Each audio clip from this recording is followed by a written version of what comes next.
Welcome to another episode of Event Gems. I am your host, Natasha Wright, Chief Experience Curator of the Diamond Butterfly. And today I am joined by my guest, Sade Y. Adu. So Sade is a digital brand strategist, best-selling author, international speaker, and she helps women entrepreneurs use the power of social media, live streaming to brand, build, and monetize digital products and services, right? Sade has been featured in Hello Beautiful, Black Enterprise, The Network Journal, and Rachel Ray Show. So please give a warm welcome to Sade Y. Adu. Thank you so much for having me. I hope everyone is doing well. Yes, welcome. Thank you for being here. So with everything that was happening with the coronavirus, COVID-19, I really wanted to bring someone on who dealt with like crisis management for events.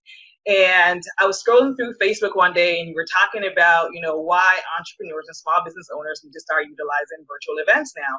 And I said to myself, what better way is there to manage a crisis for entrepreneurs than for them to pivot and take and look at the possibilities, right, of everything that's happening right now. Not looking at the crisis so much, but what are the opportunities that can come out of it? And I started following you a while back on Periscope. And that was probably about 4 or 5 years ago or so. Honestly, I don't even know if Periscope is still popping like that anymore. But then I started following you on Facebook and Instagram.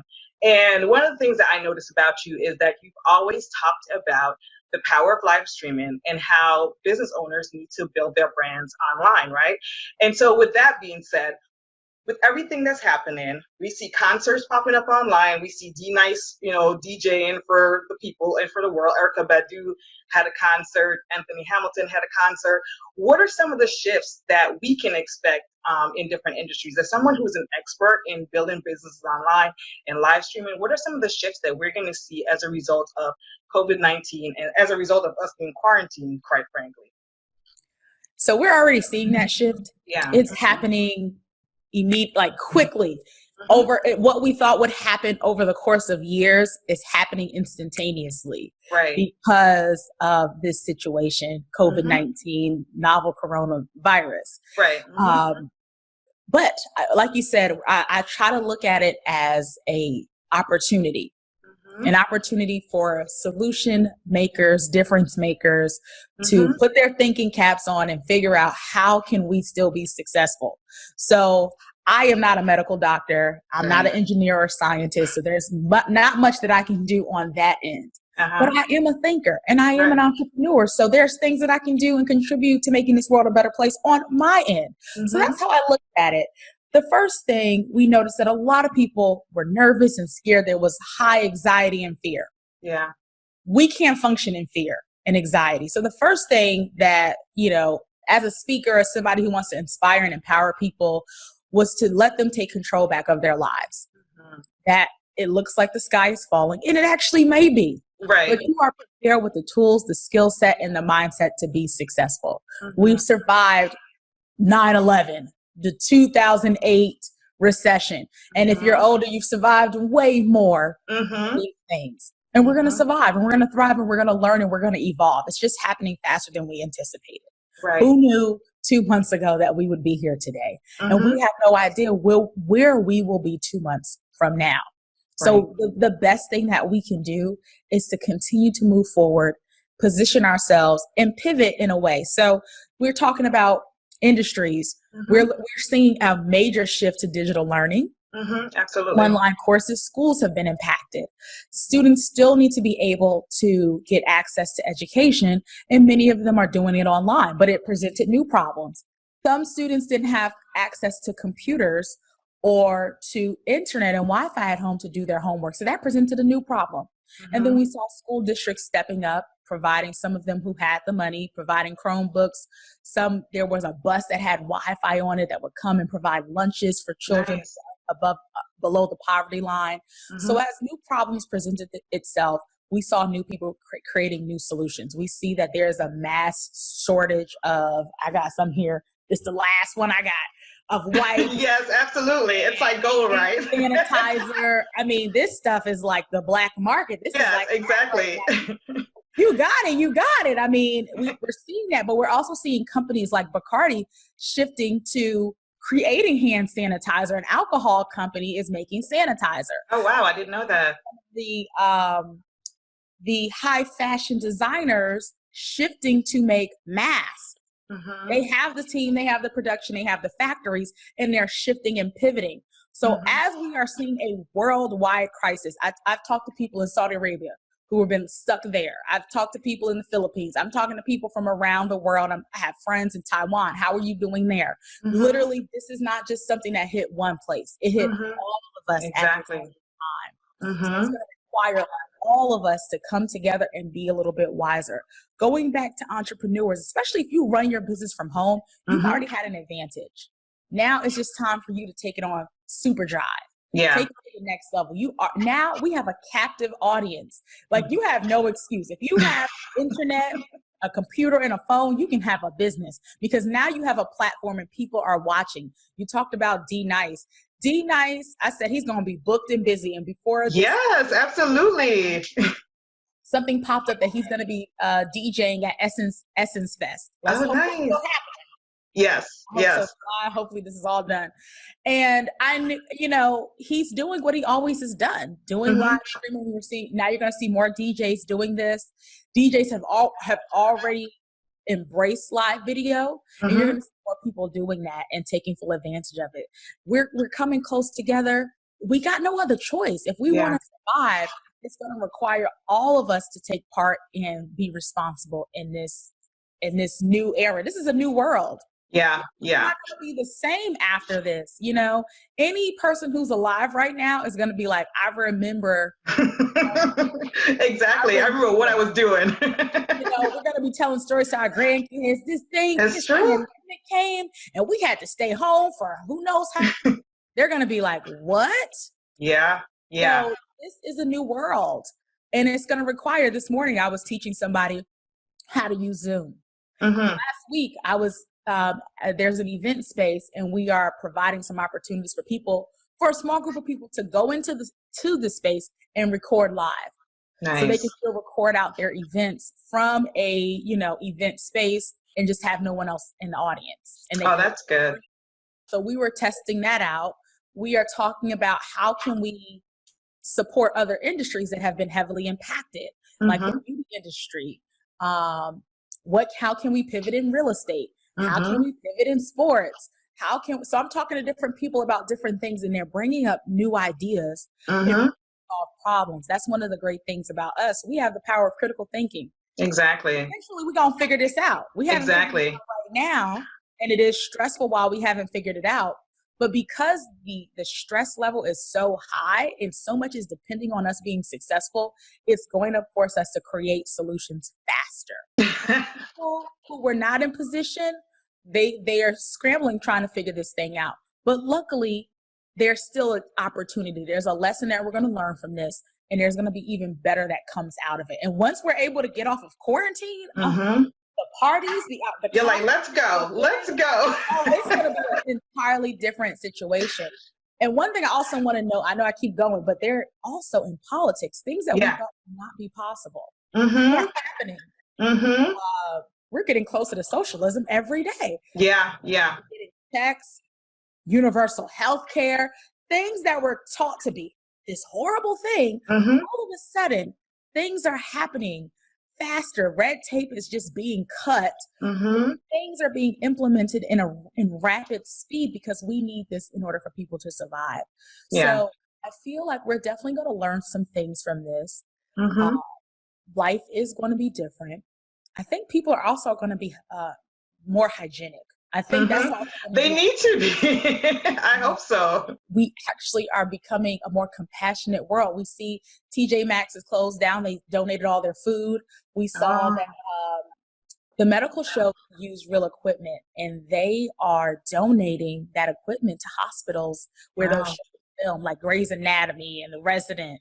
Those medical-based shows, they have gloves. They have the N95 mask. So they are leveraging their surplus because they can't record or film right now, and they're giving them back to the medical field.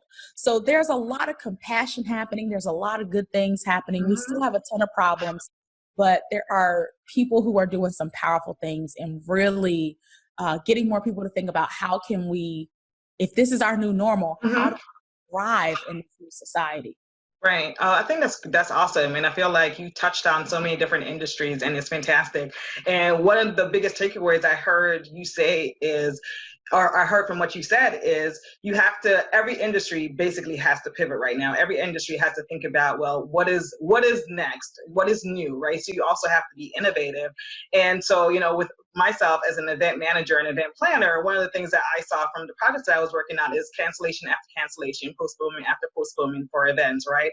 And so I thought that it was so great when you were talking about, one of the things that you spoke about, first of all, from the live stream that I watched, is how this situation is magnifying things that were lacking, or things that weren't happening to support society and communities or businesses, right? And so I feel like that's a great way to segue into virtual events, right? So one of the things is we've thought about live events. We know that live events are a great way, especially for business owners, for us to be able to market our business, to have that face-to-face contact. And actually, that's one of the value propositions, right, of live events, is that you'll be able to make great contacts, you'll be able to interact with products and different services in a more meaningful way. But now that we are having to shift to virtual events, can you talk about what are some of the challenges for people who might want to try to replicate a live event in the virtual space, and what would that look like? So some of the challenges would be that it's not an in-person event. Human touch, human interaction, network is powerful. It's a part of what we need to survive in this world. So, and I was posting about the virtual events, and someone said it's not the same. And you're absolutely right. It's not the same. But I feel like people said that about e-learning, right, a few years ago. It's so I not worked with the a same, startup company 10 years ago, and it was e-learning. Yeah, exactly. Get with it. Exactly. We've supported about 5,000 people in a virtual conference. That was one that I hosted a long time ago. Wow. That was a lot of bells and whistles. And then I've also been on teams, and I think we've had about over 3,000 people live streaming at the same time, interacting. It was with a live conference, and they're answering questions, they're asking things, we're calling them on the phone, and we're making it as interactive as possible. And I will tell you, even though they were not there at the event, they still experienced transformation. It's so funny. I was on Eventbrite this morning because I'm supporting some other people with events coming up, and it says host online events. Eventbrite has never said that. If you go to their page now, it says let's do online events. Why? Because Eventbrite is a platform, a marketplace for events. So if all of these events around the world are getting canceled, it's impacting their business model. Absolutely. So it's super important. So they are shifting and encouraging people, don't cancel, use a digital platform. So now what's going to be the difference is actually taking it up a notch with your digital events and creating experiences, doing things that, pushing the envelope, having better video, having better audio and camera, and actually creating your own TV shows, or you're creating your own virtual experiences and still involving people. That's the important piece of this. E-learning has worked. People have gotten degrees. People have done multiple things. Virtual reality, e-learning, these things have been here. Now we just got to include them in what we're doing. Exactly. So more people are using Zoom. Zoom is free for K through 12 right now. And then people who've never used the technology before, they don't know how to turn their lights on, their cameras. They don't know what they're doing. But now it's just time for me to be like, okay, I was like, you know what? We really got to talk more about live streaming. Exactly. And how to effectively do it because people don't know. And I said, oh my goodness, this is an opportunity for me to talk more about live stream. I have a class called Live Stream for Profit. I was like, I probably should do something with that this month and next month, because people are actively involved. Now people are, D-Nice went viral. Now more people are going to be looking at doing live streaming. And even in the onset, you talked about Periscope. Right. There were people doing some stuff. I was like, wait a minute, that took it to the next level. There were people doing virtual home tours. There are, nice. I don't know for a fact, that people were selling like $1 million homes just by live video. I can see that happening for sure. Yeah. There's going to be a shift, Mm-hmm. and people are going to have to be more creative. The fitness people have fitness clients. I'm like, listen, you better get on video and start offering classes. People are telling you they can't go to the gym. They're telling you they need some interaction. So it's time to go to the class. People who are creating experiences, because now they said 80% of 80% of marketing is going to be video by like 2025 or 2020. Mm-hmm. That's about to change right now. Mm-hmm. That's about to happen faster. Mm-hmm. More video is already taking over, and now we are a captive audience, and now celebrities, their shows are canceled. Mm-hmm. They're available too. Exactly. So they're getting into the digital space as well, and they already got a fan base and an audience, so they're also participating in this digital revolution as well. So there are challenges, but these are opportunities where you don't necessarily have to cancel the event. Mm-hmm. You can still have speakers come on. You can still have a DJ. We've seen that. You can still create music. You can still decorate your backdrops and backgrounds if you want to, or you can use green screen and create virtual backgrounds. You still can have people Q&A. You can still do networking opportunities. And even I've told people you can still have food if depending on how, the restaurants are on your area, you could do a DoorDash to people, tell everybody, bring your favorite drink. That's a great idea. We're going to eat. We're going to have a lunch and learn together. Everybody bring their own meal from their home. Mm-hmm. So it's just going to require us to be more creative when it comes to events, because this is just what the reality is right now. And it's temporary. Mm-hmm. That's super important. This is not a forever thing. This is a temporary speck of time in our lives that if we cooperate, we'll get through faster. Yes. And then also it's going to change. Once we get through it, you're going to see more people hosting virtual events or having live stream ticket options. You're going to see people getting better with their video experiences. Yeah. I mean, I'm like, man, I want more lights. I want more cameras. Exactly.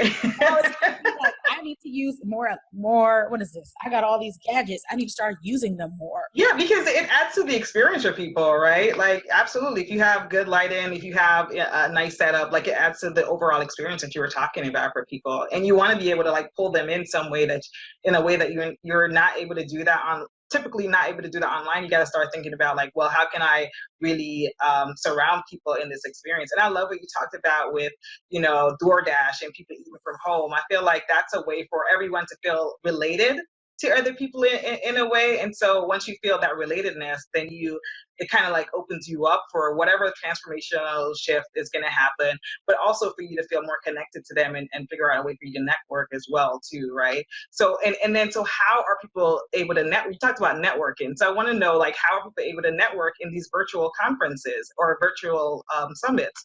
What does that look like? What are some tools that people can utilize in order for them to be able to have these virtual events? Absolutely. So I would suggest right now, if you're hosting a virtual event, make sure you have an adjacent Facebook group or some type of community where people can interact. They can post on social media. They can hashtag. They can take selfies of themselves. You tell them to get dressed up. Someone I was talking to said they're going to a Roaring 20s party on Friday. Oh, wow. That's awesome. Said, oh, we're getting fancy. People are dressing up and they're going to listen to music and dance from home. Nice. I love that. I was like, that's really cool. Now, Netflix is doing these virtual parties as well, where you can watch with people and interact and have conversations. So that's what it really is, providing people with a platform to communicate with each other. And there is what is it called? There's an option in Zoom called breakout rooms. And in the breakout rooms, if you have a Zoom webinar or a Zoom meeting, you can divide the people in the webinar or in the meeting into smaller groups. Or study groups. And they can be 2 to 3 people or more, depending on how many people you have on a broadcast. And they get a chance to be in a small group of 2 to 3, even 10 people, and they get to talk to each other. A lot of times it's the person who's talking, the teacher, the course creator is doing most of the talking. But when I want my clients or my students to communicate with each other, I'll say, okay, we're going to do a 5-minute breakout room. And 100% of the time, every time we do breakout rooms, I'll say 5 minutes, 3 minutes. They'll say, you did not give us enough time. That's awesome. They make friends. They're smiling at the end of it. They're so excited because most people don't utilize that tool in Zoom, where you can divide up the people who are watching and have them communicate. So if you say you're doing an exercise, maybe for me, we're doing elevator pitches. How do you effectively communicate your brand message? So I'll teach on it.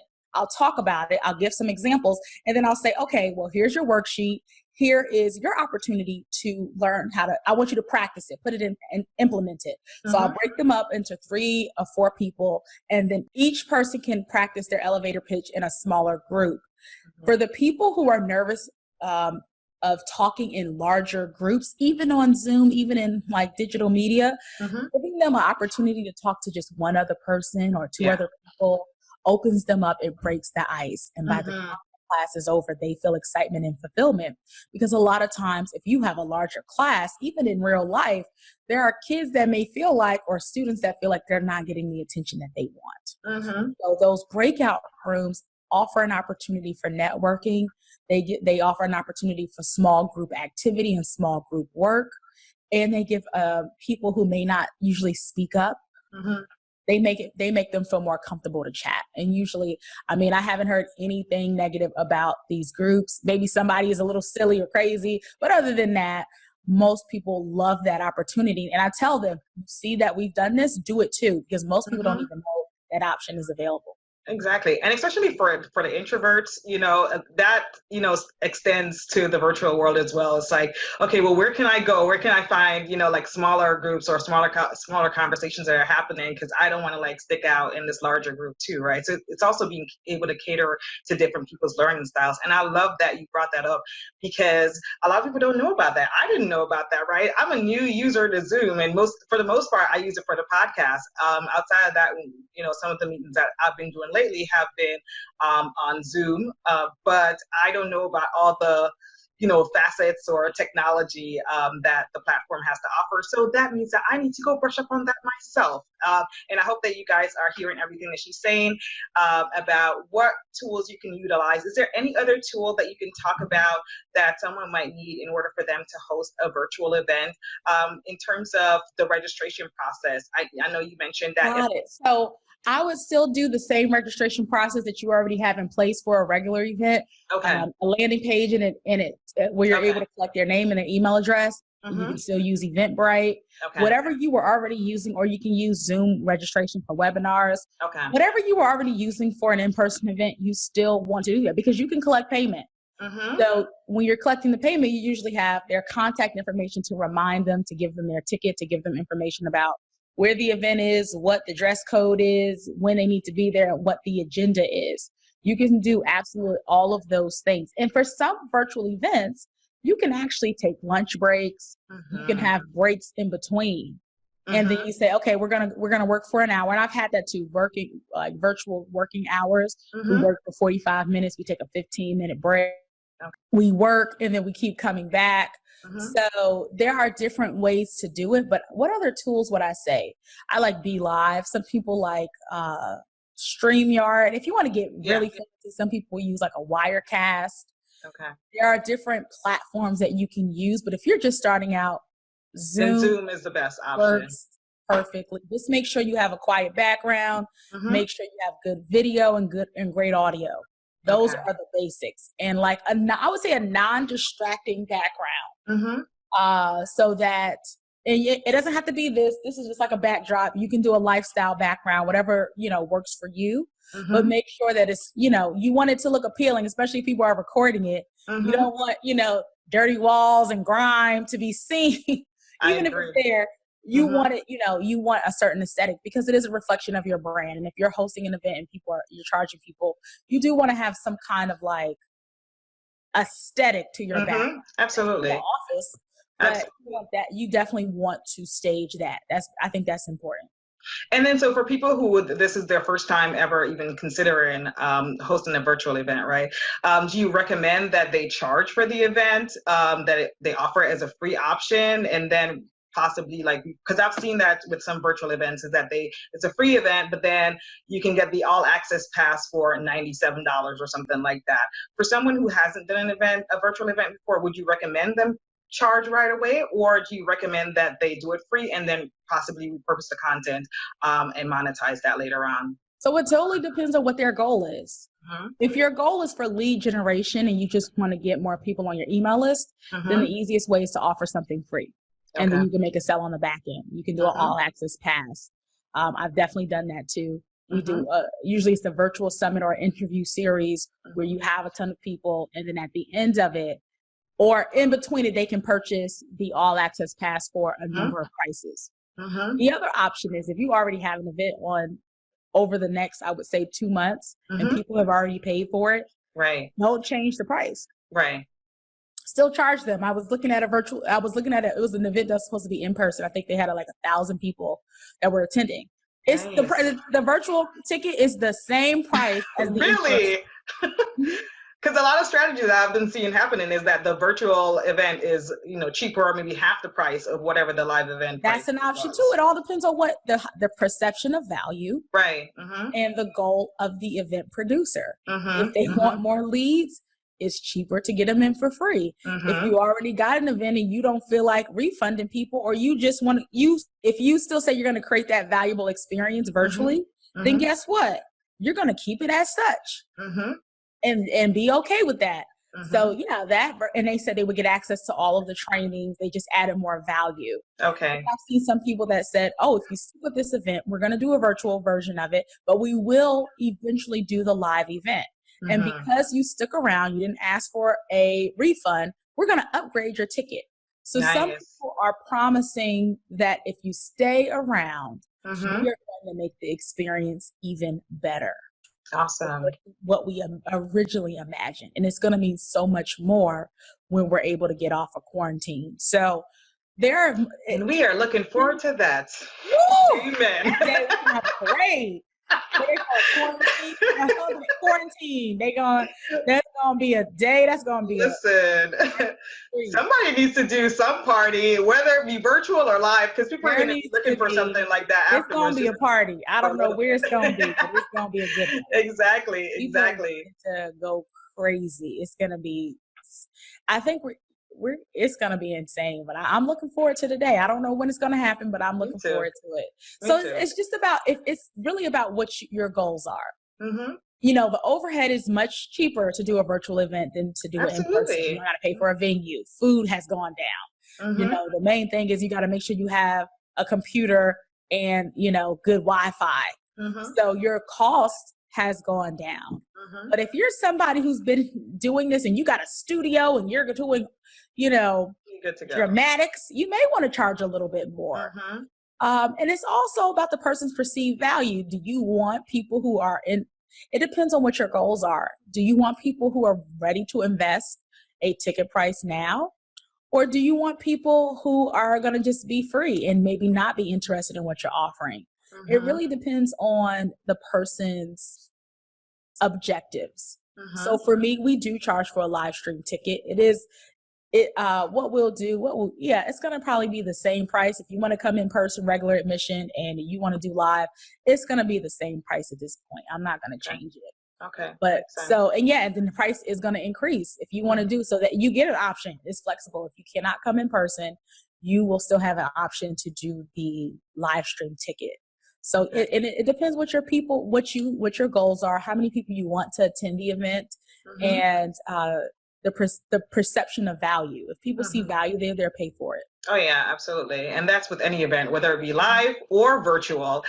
So with that being said, please share one last gem with the people. It could be about anything. It could be about events, online businesses, personal, whatever it is. Let us know one last event gem that you'd like to share with us. Now is the time. Nice. Don't give up. I think that's two, but now is the time to just not give up. There is an active audience. They are waiting to be captivated. It's but so many Netflix movies they can watch. over 2 weeks or 30 days. They're looking for information. They're looking for knowledge. They're looking for you. If you can put an event together virtually over the next couple of weeks, you're going to have a captive audience. There are people who are ready to say yes to what you have to offer. So just go for it. And we're looking forward to supporting you in some way, shape, or form. Awesome. Now is the time. So with that being said, Sade, please let everyone know how they can follow you online and stay connected with you. You can follow me on the internet at Future Dr. Shade, Future Dr. Shade. You can connect with me in my Facebook group at breakfastbranding.com, because breakfast is the most important meal of the day, and so is your brand. So breakfastbranding.com and Future Dr. Shade. And I would love to connect with you and let me know that you found me here. Yeah, so I've been following her for a while. Like I said, guys, she shares amazing information. She's constantly live streaming. So if you really want to get amazing content and amazing tips to really build your business and your brand, you want to be following her. So with that being said, thank you so much for joining us today on Event Gems. Thank you so much for joining me, Sade. Why adieu, and we'll see you soon. Bye. Thank you. Bye.